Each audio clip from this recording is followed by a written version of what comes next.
আজকে আমরা আলোচনা করব আধুনিক ভারতের ইতিহাসের কিছু এমসিকিউ।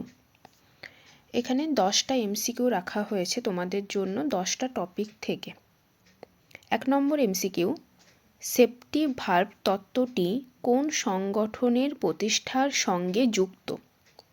উত্তর হবে কি? ভারতীয় জাতীয় Congress. Answer B. Safety valve তত্ত্বটি কে প্রথম ব্যবহার করেছিলেন? না,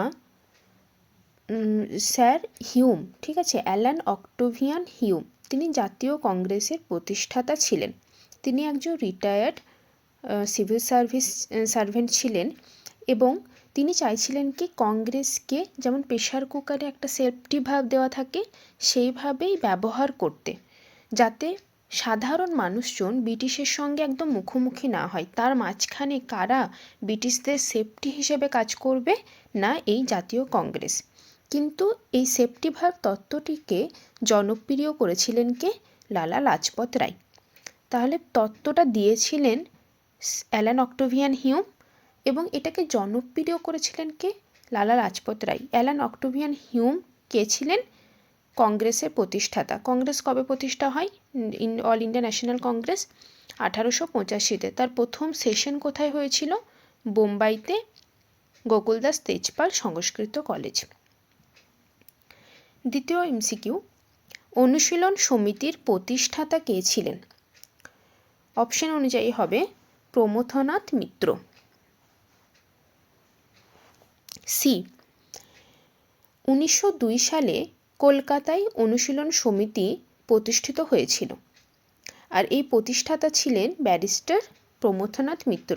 এছাড়াও কয়েকটা নাম উল্লেখযোগ্য এই অনুশীলন সমিতির সাথে যারা যুক্ত ছিলেন। তারা কারা কারা ছিলেন?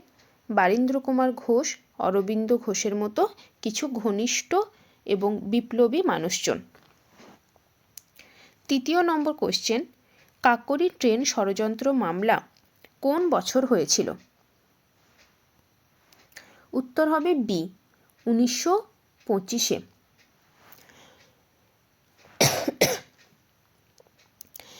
কাকোরি, এটা হচ্ছে ট্রেন ডাকাতি কবে হয়? 1925-এর 9ই আগস্ট। কারা করেছিল? হিন্দুস্তান রিপাবলিকান অ্যাসোসিয়েশনের সদস্যরা, HR এর সদস্যরা। ফুল ফর্ম কি? Hindustan Republican association. কারা কারা ছিল? রাজেন্দ্র লাহিড়ী ছিলেন, রামপ্রসাদ বিসমিল ছিলেন, আশফাকুল্লাহ খান ছিলেন, রোশন সিং, বিভিন্ন নাম উল্লেখযোগ্য। তারা চাইছিল যে এই কাকোরিতে ট্রেনটা লুট করবে এবং তারা যে লুট করা যে জিনিস সেটা ব্রিটিশদের কাছ থেকে, মানে ব্রিটিশদের ট্রেনটা ছিল, ব্রিটিশদের জিনিসপত্র, সরঞ্জাম, অস্ত্রশস্ত্র সব যাচ্ছিল একটা জায়গায়। তো তারা চাইছিল যে এই ট্রেন থেকে যা যাবতীয় জিনিস লুট করবে সেটা বিপ্লবী কার্যকলাপে তারা লাগাবে। কবে হয় তাহলে? 1925 খ্রিস্টাব্দে কাকোরি ট্রেন ষড়যন্ত্র মামলা হয়। HR করেছিলেন আশফাকুল্লাহ খান, রামপ্রসাদ বিসমিল, রাজেন্দ্র লাহিড়ী এবং রোশন সিং জড়িত ছিল। 4 নম্বর কি? পুনা চুক্তি গান্ধীজি কার সঙ্গে করেছিলেন? উত্তর হচ্ছে সি, ডক্টর BR আম্বেদকর।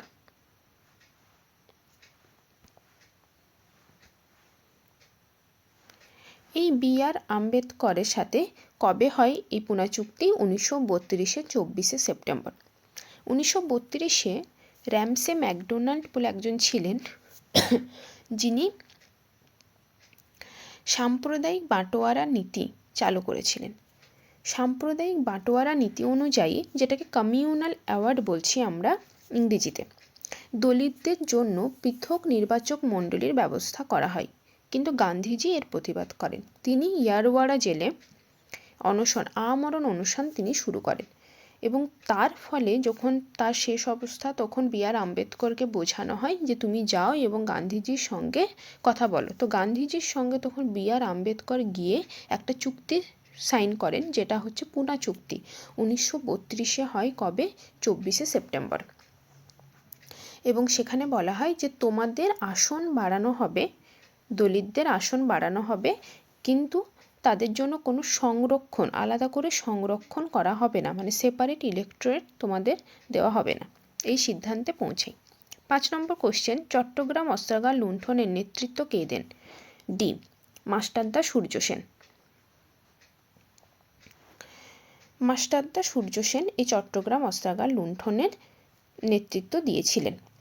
কবে হয়? 1930-এর 18ই এপ্রিল।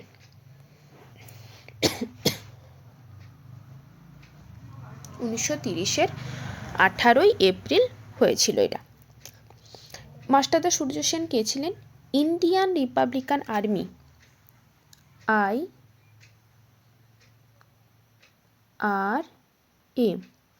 এর সদস্য ছিলেন। ইন্ডিয়ান রিপাবলিকান আর্মির তিনি সদস্য ছিলেন এবং এই ঘটনা ঘটেছিল চট্টগ্রামে। চট্টগ্রাম অস্ত্রাগার লুণ্ঠনের সঙ্গে যুক্ত। ভারতের স্বাধীনতা লাভের সময় ব্রিটিশ প্রধানমন্ত্রী কে ছিলেন? Answer B, Clement Attlee. যখন ভারত স্বাধীন হয় 1947 খ্রিস্টাব্দে 15ই আগস্ট, তখন যুক্তরাজ্যের প্রধানমন্ত্রী ছিলেন এই লেবার পার্টির নেতা ক্লিমেন্ট এটলি। তার সরকারই ভারতে ক্ষমতা হস্তান্তরের এই যে প্রক্রিয়া সেটা সম্পন্ন করেছিল। 7 নম্বর কোশ্চেন, স্বাধীনতার পর ভারতের প্রথম গভর্নর জেনারেল কে ছিলেন? উত্তর হবে কি? Lord Mountbatten. Lord Mountbatten, B, ঠিক আছে, লর্ড মাউন্টব্যাটেন। লর্ড মাউন্টব্যাটেন তিনি শেষ ভাইসরয় ছিলেন পরাধীন ভারতের এবং স্বাধীন ভারতের প্রথম গভর্নর জেনারেল ছিলেন। যদি কোশ্চেন আসতো স্বাধীন ভারতের প্রথম ভারতীয় গভর্নর জেনারেলকে, তাহলে উত্তর হতো চক্রবর্তী রাজা গোপালাচারী। এই অ্যান্সার এটা তখন হয়ে যেত চক্রবর্তী রাজা গোপালাচারী স্বাধীন ভারতের প্রথম গভর্নর জেনারেল। 8 নম্বর কোশ্চেন, ইন্ডিয়ান ইন্ডিপেন্ডেন্স লীগ কে প্রতিষ্ঠা করেন?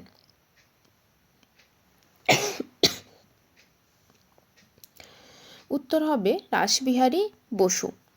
এ, ইন্ডিয়ান ইন্ডিপেন্ডেন্স লীগ কবে হয়?